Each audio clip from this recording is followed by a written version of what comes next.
नमस्कार, आप देख रहे हैं जनादेश न्यूज। मैं हूं आपके साथ रश्मि त्रिवेदी। खबरें शुरू करने से पहले एक नजर हेडलाइंस पर। लाइन के प्रायोजक है सुशीला चैरिटेबल ट्रस्ट, जहां लोकहित और विकलांग लोगों की सहायता करना ही है कर्म, जिसका एक ही नारा जनहित में योगदान कराना।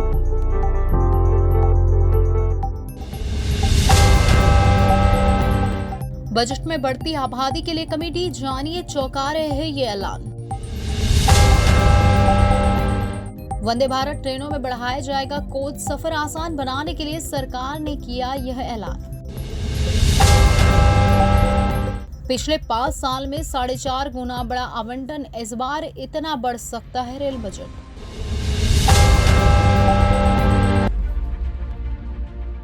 आज यानी 1 फरवरी को देश की वित्त मंत्री निर्मला सीतारमण 2024 और 25 का अंतरिम बजट पेश कर रही है, जिसमें कई बड़े सेक्टर्स को महत्वपूर्ण रूप से स्थान दिया गया है। बजट में रेलवे को लेकर भी लोगों में काफी दिलचस्पी है। वित्त मंत्री निर्मला सीतारमण जानकारी देते हुए उन्होंने बताया कि रेल की 40,000 बोगियों को वंदे भारत एक्सप्रेस ट्रेन के स्तर की बोगियों में बदलने के लिए कार्य किया जाएगा।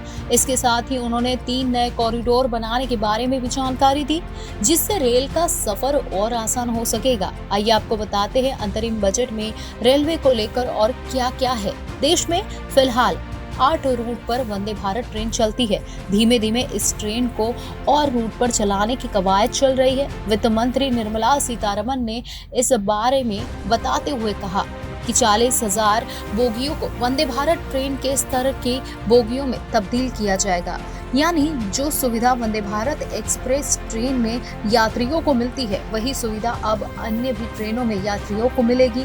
भले ही उन ट्रेनों की स्पीड वंदे भारत की तरह ना हो, लेकिन सुविधा का पूरा इंतजाम किया जाएगा।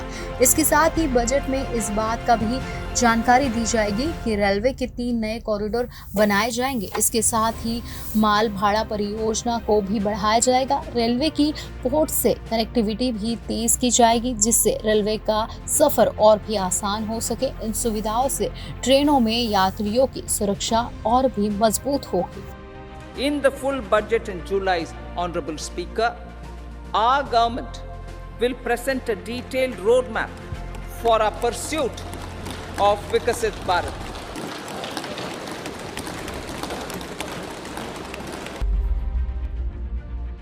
सरकार ने जनसंख्या नियंत्रण और डेमोग्राफिक चेंज के आकलन के लिए एक कमेटी के गठन करने का प्रस्ताव किया है। इस कमेटी के पास उच्च अधिकार होंगे। कमेटी सरकार को इस स्थिति से निपटने के लिए अपनी अनुशंसा भी देगी। वित्त मंत्री निर्मला ने कहा कि सरकार जनसंख्या वृद्धि और डेमोग्राफिक चेंज से पैदा होने वाली चुनौतियों के लिए उच्चाधिकार प्राप्त समिति का गठन करेगी। वित्त मंत्री ने कहा कि सामाजिक बदलाव को ध्यान में रखते हुए सरकार ये प्रस्ताव कर रही है। उन्होंने कहा कि ऐसी चुनौतियों से निपटने के लिए समिति अपनी अनुशंसा देगी। गौरतलब है कि देश की आबादी इस वक्त 140 करोड़ से ज्यादा है। भारत आबादी के मामले में दुनिया में नंबर 1 पर पहुंच चुका है। भारत ने पिछले साल आबादी के मामले में चीन को पछाड़कर नंबर 1 वो बन गया। जनसंख्या वृद्धि भारत के लिए आने वाले वक्त में एक मुश्किल समस्या बन सकती है। इसी को ध्यान में रखते हुए सरकार ने एक समिति का गठन किया है। वित्त मंत्री ने अपने भाषण में डेमोग्राफी चेंज का भी जिक्र किया है, यानी आबादी का संतुलन। माना जा रहा है कि सरकार ने इसके जरिए 2 अहम चीजों की तरफ अपना ध्यान लगाया है। हाल ही के दिनों में बढ़ती जनसंख्या पर रोक की बात जोरों शोरों से उठती रही है। सत्ता पक्ष के साथ साथ विपक्ष भी इसके लिए सुर में सुर मिलाता रहा है। मौजूदा केंद्र सरकार ने रेलवे पर पिछले कुछ सालों में फोकस बढ़ाया है। बजट के आवंटन के आंकड़े यह कहानी बताते हैं। पिछले कुछ सालों के दौरान रेलवे का बजट कई गुना बढ़ा हुआ है। ऐसे में इस बार भी रेलवे को लेकर बजट में खास ध्यान दिए जाने की उम्मीद की जा रही है। पुराने आंकड़ों पर गौर करें तो बीते 5 सालों में रेलवे का बजट आवंटन करीब 4.5 गुना बढ़ा है।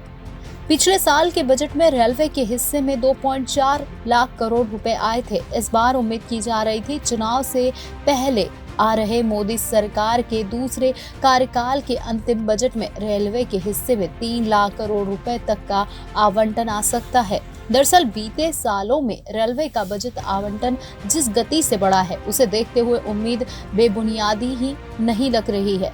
2018 और 19 में रेलवे को 55,088 करोड़ रुपए का आवंटन मिला था, जो पिछले साल तक बढ़कर 2.4 लाख करोड़ रुपए हो चुका है। यानी 5 सालों में रेलवे बजट का साइज 4.35 गुना बढ़ा है। साल 2019 में पेश किए गए बजट में रेलवे को मोदी सरकार ने 69,967 करोड़ रुपए का आवंटन दिया था, जो साल भर पहले यानी 2018 और 19 की तुलना में 27% ज्यादा था। उसके बाद 2020 के बजट में रेलवे का आवंटन मामूली बढ़ा और 70,250 करोड़ रुपए हुआ। हालांकि 2021 के बजट में रेलवे के आवंटन में जबरदस्त इजाफा हुआ और पहली बार 1 लाख करोड़ रुपए के पार निकला। उस पार बजट में रेलवे का आवंटन 66% से भी ज्यादा बढ़ा।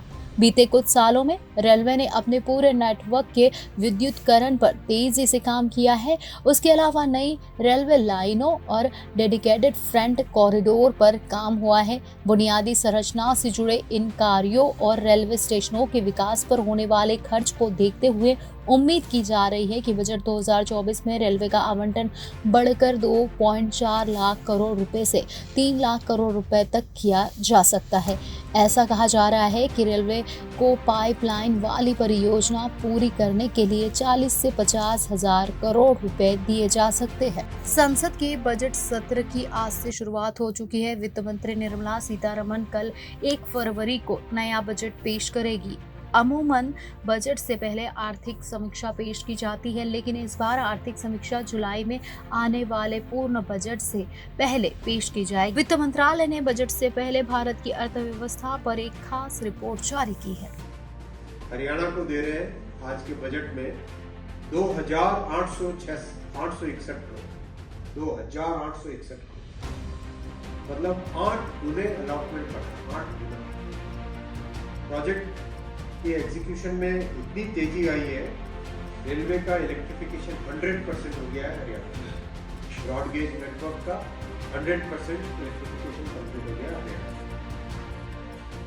नए ट्रैक जहां साल के 50-60 किलोमीटर बनते थे, अब बन रहे 320 किलोमीटर। उत्तर प्रदेश के वाराणसी में ज्ञानवापी परिसर के भीतर व्यास जी तहखाने में पूजा पाठ की प्रक्रिया शुरू कर दी गई है। व्यास जी तहखाने में पूजा शुरू कराने का आदेश जिला जज डॉक्टर अजय कृष्ण विश्वेश की कोर्ट से जारी किया गया। इसके बाद देर शाम से प्रशासनिक प्रक्रिया शुरू कर दी गई। आधी रात के बाद मंदिर का दरवाजा खोला गया, मंदिर को गंगाजल से पवित्र किया गया। उसके बाद वहां पर पूजा पाठ शुरू कर दी गई। पूजा को रोकने के लिए मुस्लिम पक्ष सुप्रीम कोर्ट पहुंचा, लेकिन कोर्ट ने मुस्लिम पक्ष को इलाहाबाद हाई कोर्ट वापस भेज दिया। इलाहाबाद हाई कोर्ट में मामला जाने के साथ ही व्यास जी तहखाने में पूजा की तस्वीरें सामने आई हैं। पुजारी ने 4 दिसंबर 1993 की करीब 31 साल बाद व्यास जी तहखाने में 1 फरवरी की आधी रात के बाद प्रवेश किया। भगवान आदि विश्वेश्वर के विग्रहों की पूजा की आरती की गई। इसकी तस्वीर और वीडियो के आने के बाद हलचल बढ़ गई है। वहीं पूजा के दौरान काशी विश्वनाथ परिसर में हर हर महादेव के जयकारे लगते रहे। ज्ञानवापी परिसर के व्यास जी तहखाने में पूजा अर्चना शुरू होने के 31 साल बाद भक्तों ने विग्रहों का दर्शन किया। व्यास जी परिवार की ओर से पूजा पाठ शुरू कर दिया गया है। तहखाने की स्थिति को देखते हुए वहां पर स्थिति को बेहतर बनाया गया। व्यास परिवार के प्रतिनिधि जितेंद्रनाथ व्यास ने कहा कि हमारा परिवार पीढ़ियों से तहखाने में विराजमान देवी देवताओं की पूजा अर्चना करता आ रहा है। उन्होंने कहा कि भक्तों के नियमित दर्शन के लिए व्यवस्था प्रशासन के स्तर पर की जाएगी। प्रशासनिक आदेश के बाद आगे की कार्रवाई की जाएगी। कोर्ट के आदेशों के बाद पूजा शुरू होने से भक्तों में अजीब सा उत्साह दिखा। ज्ञानवापी के व्यास जी तहखाने में पूजा शुरू होने के समय आधी रात को दर्जनों श्रद्धालु बाबा विश्वनाथ के दरबार में मौजूद थे। जैसे ही उन्हें पूजा पाठ शुरू होने की जानकारी मिली, वही तस्वीरों और वीडियो के सामने आने के बाद भक्तों ने करीब 31 साल बाद विग्रहों का दर्शन किया। एलन मस्क की कंपनी न्यूरालिंक ने हाल ही में पहली बार किसी इंसान के दिमाग में टेलीपैथी नाम का एक नया उपकरण लगाया है। इससे पहले भी ऐसे प्रयास हो चुके हैं, लेकिन न्यूरालिंक की टेक्नोलॉजी काफी अलग है। आमतौर पर इम्प्लांट की ऐसी कोशिशें दिमाग के ऊपर उपकरण फिट करने के लिए होती है, लेकिन न्यूरालिंक का ये चिप सीधे दिमाग के अंदर जाता है। ये चिप बहुत पतले तारों का इस्तेमाल करता है जो दिमाग की अलग अलग कोशिकाओं से जुड़ सकते हैं। इससे भविष्य में हमें अपने दिमाग से ही मोबाइल फोन और कंप्यूटर चलाने में मदद मिल सकती है। खासकर ये उन लोगों के लिए फायदेमंद हो सकता है जो अपने हाथों का इस्तेमाल नहीं कर पाते हैं।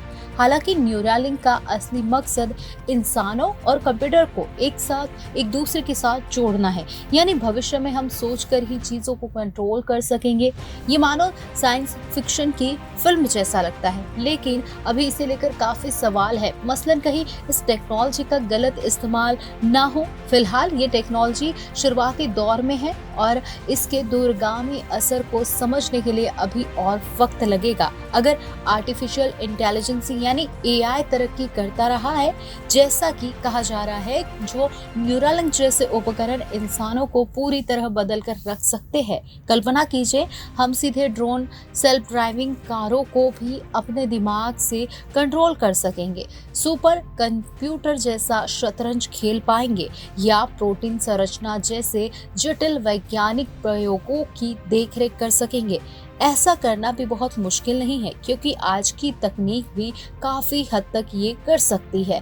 हम बिना तार के मोबाइल और लैपटॉप चलाते हैं, उनकी बैटरी भी बिना किसी तार के चार्ज करने की तकनीक पहले से ही मौजूद है। ऐसा करना भी बहुत मुश्किल नहीं है, क्योंकि आज की तकनीक भी काफी हद तक ये कर सकती है। हम बिना तार के मोबाइल और लैपटॉप चलाते हैं, उनकी बैटरी भी बिना किसी तार के चार्ज करने की तकनीक पहले से ही मौजूद है।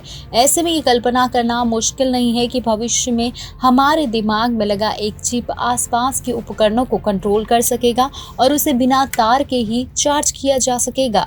लेकिन ये टेक्नोलॉजी भी पूरी तरह से तैयार नहीं है। न्यूरालिंक का कहना है कि वो 2024 में 11 लोगों पर ये चिप लगाएगा और इससे इस तकनीक को और बेहतर बनाने में मदद मिलेगी। इंसानों पर प्रयोग से पहले उन्होंने बंदरों पर टेस्ट किया था, यानी ये माना जा सकता है कि ये सर्जरी मेडिकल रूप से सुरक्षित है। हालांकि इस टेक्नोलॉजी के कुछ नुकसान भी हो सकते हैं, जैसे अगर किसी का दिमाग हैक हो जाए तो काफी खतरनाक हो सकता है। लेकिन कुल मिलाकर ये डिजाइन दिव्यांग लोगों की जिंदगी को आसान बना सकता है, इसलिए इस पर रिसर्च जरूरी है। मगर ये टेक्नोलॉजी कुछ सवाल खड़े करती है, खासकर नैतिकता के लिहाज से। न्यूरालिंक जैसी टेक्नोलॉजी को लेकर कई सवाल उठ रहे हैं, जैसे कि सुपर इंटेलिजेंसी वाला AI। सबसे पहला सवाल है कि क्या सचमुच आर्टिफिशियल इंटेलिजेंसी यानी AI इतना ज्यादा उन्नत हो जाएगा कि वो इंसानों से भी ज्यादा तेज दिमाग वाला बन जाएगा? अभी तो ये सिर्फ एक अनुमान है। ये बेशक कई कामों में इंसानों से बेहतर प्रदर्शन कर रहा है, लेकिन क्या AI ही सामान्य बुद्धि यानी जनरल इंटेलिजेंस में तब्दील हो जाएगा और इंसानों से ज्यादा जनरल इंटेलिजेंस वाला हो जाएगा? फिलहाल तो ये कहना मुश्किल है। दूसरा सवाल भी ये उठता है कि इंसान और AI का मेल। दूसरा सवाल यही है कि क्या मेडिकल साइंस और न्यूरोलॉजी इतनी तरक्की कर पाएगा कि इंसान और AI का मानसिक रूप से जुड़ाव हो सकेगा? तकनीक तौर पर कंप्यूटरों को आपस में जोड़ना संभव है, क्योंकि हमारा दिमाग भी एक तरह का कंप्यूटर ही है, लेकिन इसमें दिमाग और शरीर से जुड़ी कई दिक्कतें आ सकती है। इसका पता लगाने के लिए अभी और रिसर्च करनी होगी। सुपर वुमन, जी हाँ, तीसरा सवाल यह है कि अगर दिमाग में चिप लगा ली जाए तो क्या इंसान और भी ज्यादा बुद्धिमान बन जाएगा? क्या वो AI से भी ज्यादा समझदार हो पाएगा या फिर इंसानी भावनाओं और व्यवहार को ज्यादा गहराई से समझ सकेगा? चौथी बात यह है कि ताकत का ट्रांसफर। चौथा सवाल भी यही है कि क्या ये सुपर बुद्धिमान इंसान AI और बाकी इंसानों के बीच नैतिक मध्यस्थता कर पाएगा, या अगर जरूरत पड़ी तो क्या वो AI को काबू में रख पाएगा? ये सभी सवाल इसलिए जरूरी है क्योंकि न्यूरालिंक जैसी टेक्नोलॉजी भविष्य में काफी बदलाव ला सकती है। इसलिए इस पर गंभीरता से सोचना और रिसर्च करना ज़रूरी है। यहाँ तक कि अगर सब कुछ न्यूरालिंक के हिसाब से भी हो जाए, तब भी कई नैतिक सवाल उठते हैं। क्या ये सही है कि हम किसी के दिमाग में चिप लगाकर उसे साइबर वंडर वुमन या साइबर कैप्टन मार्वल बना दें?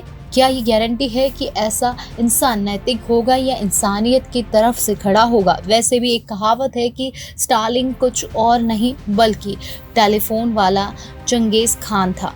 ये तुलना उनकी क्रूरता और उनके किए नरसंहार की वजह से होती है। अब तो साइबर स्टालिन के बारे में सोचिए।